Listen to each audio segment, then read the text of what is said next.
Hey, everybody, welcome to the Addiction Unlimited podcast, where you get to learn everything you want to know about addiction and recovery.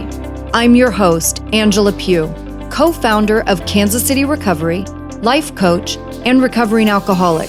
To learn more about me, you can listen to episode 0 on your podcast app or find us on the web at addictionunlimited.com. You've heard it before, right? Relapse is a part of recovery. So how do you actually avoid relapse? Hello, my friend, Angela Pugh here. Welcome to another episode of the Addiction Unlimited podcast. I'm super excited about this episode because it's all about relapse prevention. You probably already know this is a huge topic, and the truth is, the vast majority of people relapse in their first year of sobriety. I've heard statistics that range anywhere from 85% of people relapse to as high as 95% of people. And I know through my own experiences and those of my clients that understanding relapse and having a plan in place to overcome it can dramatically change your life. What does that plan look like? How do you make a plan? We're going to get into some strategies and specifics today to help you get your head wrapped around where you want to focus in terms of your relapse prevention efforts. This episode is all things relapse prevention, not just because it's a huge topic, but because it's something we need to continually talk about to make sure you're putting your efforts in the right place and moving forward in your sober life. So tell me this, what are you currently doing or maybe not doing to ensure that you avoid the dreaded relapse day in and day out? I bring this up now too because we're transitioning into a new season, which brings new stressors. And stress is the number one reason for relapse. So summer is wrapping up. It's back to school time, whether you have kids going back to school or you're a student yourself or a teacher. You don't need me or anyone else for that matter to tell you how critical it is to have a crystal clear understanding of how to avoid relapse. Also, with a simple but powerful plan to make you successful. I know you're thinking like, thank you, Captain Obvious. You already know this. And by the same token, still about 85 to 95% of people are relapsing. Most people are still struggling to avoid relapse and build a true alcohol-free lifestyle in a smart and sustainable way. Maybe you've had some small successes from listening to podcasts or reading books, and maybe you've managed to stay sober for a few weeks or a month here and there. Or maybe you had a bad night and really embarrassed yourself and you stopped for a few months or half a year just on sheer willpower and shame. All of that is good. It's getting you closer to where you want to be, but it's still a far cry from having a simple plan and being consistent in your sober efforts so that you build a sober lifestyle that you and your family can rely on. Trust me on that. That's why we need to have this exact conversation today. I want you to feel confident to double down on your strategy to avoid relapse with a plan you feel good about. It's personalized, it fits your life, it accommodates your family and what you need, and you feel really good about it. That's where I want you to be. So, I want to get you fully up to speed on the 3 pillars of relapse prevention and the exact strategies for each of those pillars so that you can focus your time and energy only on what you really want to be working on, right? And you'll get the confidence you want to feel good in your life and not to feel like you're constantly looking over your shoulder, waiting for a relapse to take you down. Instead of going down the rabbit hole of anxiety and overwhelm, waiting for the other shoe to drop, I want you to feel confident and empowered. Alcohol can't pour itself down your throat. You have a lot of power in this situation. That's what this episode is all about. I think it's important too that you fully understand where you want to go with this. Before we get into any of the how to's, we have to set a foundation so that you feel really up to speed in terms of what to do and what works and what you're excited about implementing in your own sober strategy. By the end of this episode, my hope is that you'll have a really good understanding as to where you've gone wrong in the past and where you need to put a little more effort and focus now to make your relapse prevention plan stronger than it's ever been.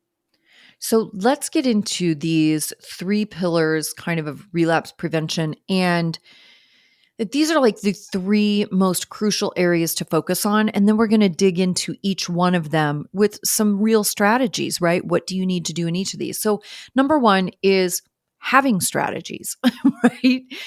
You have to have specific strategies that can help you recognize and manage your triggers and cravings. Number two is a strong support system. Having a support system will significantly improve your sober efforts and your sober life all the way around. And the third one is lifestyle changes and self care. Remember when I said a minute ago that stress is the number one reason people relapse, and stress can come from all different areas of your life. And my 6-week program clients, the people that work with me privately, know we focus a ton on this part. We have to manage our stress. And again, there's a million different ways to do that. And it's different for each of us in our lives, right? That's why it's important to have a customized plan and know what works for you and how to build that plan for your life and how you do life day in and day out. So, going back to number one, relapse prevention strategies, you have to actually have some strategies here. The first part is identifying your triggers. You have to recognize situations, people, places, feelings that are triggering for you. And a great way to do this is just start with a list. I also did an episode about triggers, specifically about triggers, and I'll link it in the show notes if you want to go back and listen to that one. There's probably more than one, but there's one that's really standing out to me, and I'll link that in the show notes for you. But make a list of your triggers, right? Maybe it is certain places. Maybe it's your drinking friends. Listen, if your drinking friends are triggering to you, it doesn't mean that you can't be friends with them anymore, or that they're bad people, or that you think you're better than them, that you don't hang out with them anymore because you're not drinking. It doesn't mean any of that. It just means you have to be more mindful, right? I definitely had those people that I always drank with, that our relationship really was focused around drinking together. We didn't have deep friendships and deep conversations, except like those drunk conversations, which barely count because most of the time you or they don't remember it anyway, or parts of it. But those were triggering people for me because our whole involvement as friends revolved around drinking. And I want you to keep this in perspective too, because this is the same situation in a million other situations in your life, right? Meaning that just like when you have coworkers that you really enjoy and maybe you have lunch together every day, but the bulk of your conversation or your connection is around your workplace because you work together. So maybe a lot of your conversations really revolve around complaining about your job or who you don't like or talking about other coworkers, right? Like your friendship isn't the deep, like, this is the person you're going to call when the shit hits the fan kind of friendship. You have a friendship with that person because you work together. So maybe when you move on from that job or they move on from that job, maybe you don't really have that friendship anymore. You keep in touch for a little while, you send a text here and there, hey, how you doing? How's everything going? But you don't have a deep rooted, authentic friendship with that person, so it's not going to continue. It's the same thing with drinking. There's nothing wrong with moving on from relationships and friendships and situations because they don't serve you anymore, right? Or they don't fit in the new context of your life. But identifying what those triggering situations are for you Maybe it's family. Maybe it's certain places that you hang out. Like I'm definitely not going to my old drinking stomping grounds, right? Maybe it's the camping trip that you take every year with the same group of friends. But make a list of what those triggers are for you so you can start figuring out how to work around those things. The next thing in this strategies section is coping skills. You have to build a toolbox of healthy coping skills to manage your stress, anxiety, to manage your emotions, especially challenging emotions, to be able to manage all that stuff without going back to the substance. And coping skills, you've probably heard this before. A lot of people hear this. And it's really true that you stop maturing at whatever age you start drinking or using drugs regularly. And what happens is the rest of the world is growing up, right? The rest of the world are doing regular life things and they're dealing with disappointment, getting their feelings hurt, right? Being devastated by a breakup, disappointment of not getting something you want. All of those situations and emotions that we go through in life, the rest of the world is out there going through those things and figuring out healthy ways to deal with it, right? Talking to friends, going to therapy, whatever the things are. For those of us that abuse substance, right? Our coping mechanism becomes the substance. So I drank through every feeling I had, whether it was happiness, sadness, boredom, anger, disappointment, insecurity, anxiety, whatever the feeling was, I turned to alcohol to numb it. So I never developed coping skills. And think about that list I just ran through and how many times a day you probably feel every one of those. If you don't have coping skills outside of substances, how are you going to get through day to day? So again, when the rest of the world was out there growing up, developing coping skills, I was drinking my feelings away, right? So it's imperative that you start to learn how to cope with any kind of discomfort, especially.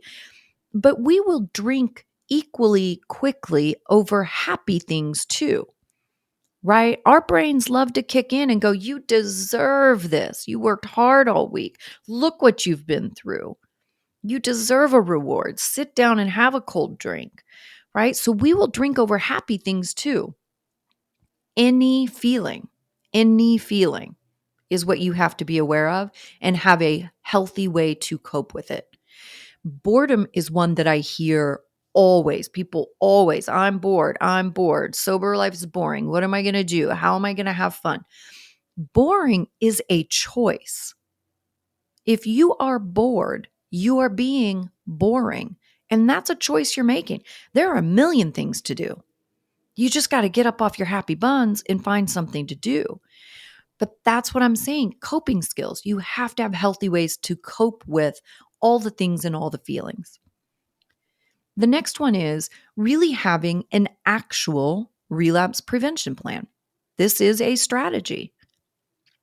You have to outline what steps are you going to take when you are in the midst of a trigger or a craving.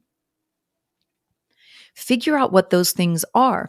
And I'm going to tell you this. I always tell you this. Don't just think about it, right? You're listening to this. I know you're probably in the car or you're at the gym or cleaning the house and listening to this right now, and you're not in a position where you can take notes.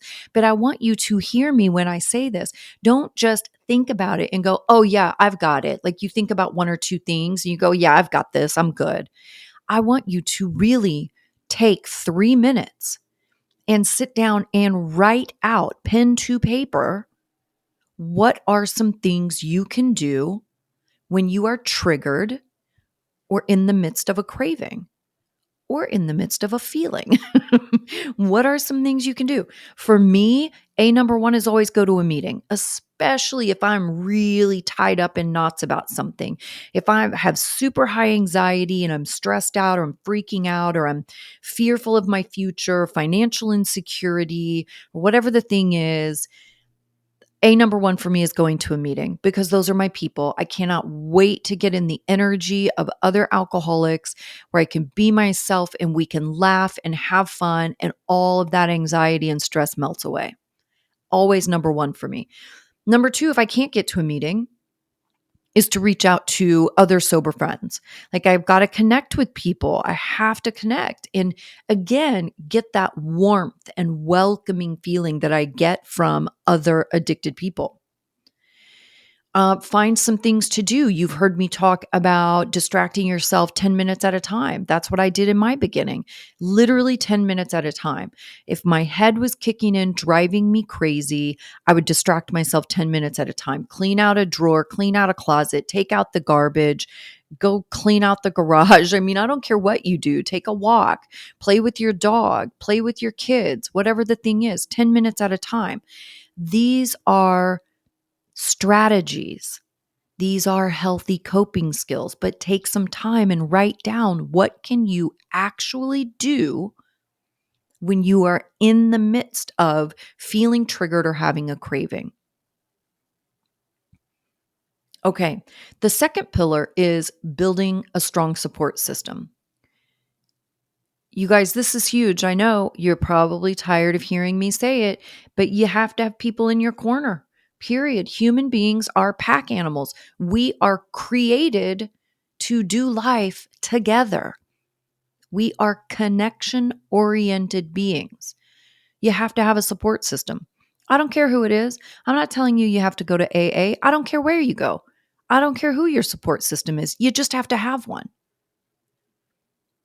Maybe that's a professional person. Maybe it's a coach like me. Maybe it's a therapist or a counselor. Maybe it's your primary care doctor that you've gone to since you were a little kid. It also needs to be people that have some knowledge of addiction, right? If I'm an alcoholic, I really need to connect with other people that understand what it feels like and what it means to be an alcoholic because my brain does function a little bit differently. My brain perceives life a little differently than people with different brains, right? But having that regular connection, certainly with a professional person, can be a huge help. The next one, of course, is a support group, any kind of support group. There are tons of programs that aren't AA that you can engage in. There are tons of people just like me that have private communities with support groups that you can engage in. Whoever your favorite podcaster is that you really resonate with, or somebody you saw on YouTube, see if they have a private arena with support groups that you can engage in. Being connected with peers who understand the challenges of recovery brings a great sense of belonging and accountability. We all function better when we have some accountability. And the last one in the support system pillar is involving your family and friends. Really figure out a way to encourage some open communication with the people closest to you, right? Because family and friends play a pivotal role in giving you that emotional support and understanding and encouragement. Now, I didn't say every single friend and every single family member you have. Find the ones that can have some empathy, some patience, some understanding, who really want the best for you. Don't worry about the ones that are going to say, oh, you don't really have a problem. You're not an alcoholic. You don't need to quit forever. Or, maybe you can just quit for a little while. Those are not the people that are going to provide you the best support and get you where you want to be. So don't think about those people. I want you to find the two, maybe three people that are the right people that you can really be open and honest with about what's going on with you and how important this journey is to you. Okay, third pillar, lifestyle changes and self-care. Remember a little while ago when I said, I think twice, that stress is the number one reason people relapse? And stress can mean a lot of things, which is why it's easy to say it's the number one reason because stress can really be almost everything. Life is stressful. Every area of life is stressful. Jobs are stressful. Relationships are stressful. Kids are stressful. Finances are stressful. Everything is stressful and can trigger a lot of different feelings. Stress encompasses a lot of different emotions. But when you make this change and you're really shifting from being a drinking person or a pot smoking person, and this has been your lifestyle in your friend groups and your activities, you have to make changes, right? You have to adopt a new way of doing things that is healthy and fulfilling. And that means doing things differently. Think about your daily routine and how you can shift that. Think about all the different areas of your life, right? Like fighting stress includes some pretty simple things, like routines are fantastic for keeping stress low. There are all kinds of activities you can do. Exercise, one of the best things you can do. Regular sleep is huge in managing stress and just an overall healthy lifestyle. Think about what you're eating, what you're putting in your body, right? If you're drinking 20 cups of coffee a day or energy drinks, whatever the thing is, like it's not rocket science to figure out those things aren't great for you. Think about really what you're feeding your body and how are you getting moving. Create some healthy routines that are going to support you in your new lifestyle. You can't just put down the drink or say, I'm not going to smoke pot anymore and don't make any changes, right? You can't sit in your old life and have new behavior. If you're adopting new behavior, you have to have a new lifestyle that supports that. And self care is going to be a huge piece of this, right? Because you have to be doing things that make you feel good to keep your stress and anxiety levels low. You want to keep your stress and anxiety levels as low as humanly possible on a regular basis so that when you are triggered by something and you find yourself in a craving, your anxiety naturally goes up in that situation. So if your baseline is lower, when it shoots up, it's not going to go so high. But if you're doing nothing to manage yourself on, an hourly basis, not an hourly basis, but a few times a day, you need to do some things to bring your anxiety down. If your baseline is high and you get triggered, you're in a craving and it shoots sky high, that's a much harder situation to deal with. So you want to be doing some self-care things throughout your day to manage your anxiety and keep it lower. Another one in lifestyle and self care is setting some goals. Like, have some short term goals. I think the earlier you are in your recovery journey, keep those goals short term. Think about next week or the end of the month, right?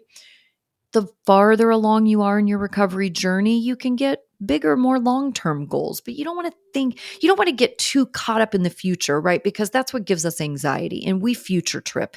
I can get all crazy thinking about the future and maybe this and what if that and how will I make that happen or how will I do that or am I good enough? Am I smart enough? Right? Don't get too caught up long term, but you can have a loose vision of where you want to be. You can sit back and think, wow, I can't wait to get to 1 year sober. It doesn't mean you got to figure out every single day what that's going to look like for the next 365 days. You just need to figure out today and maybe think a little bit about tomorrow. But you can have a loose vision of you want to get to 1 year sober. Does that make sense? But having some goals can give you a sense of purpose and you get that beautiful sense of accomplishment when you achieve the goal. And if you're doing this and you have a support system, which was pillar number 2, having goals and a support system gives you that accountability and it helps you to maintain your focus and keep your motivation, right? Remember, motivation is not a constant thing. It comes and goes. So if I've got a support group and I've got some friends, when I feel crappy, I can reach out to those people they can help reignite that motivation. The last one in this third pillar of lifestyle changes and self care is addressing the underlying issues, right?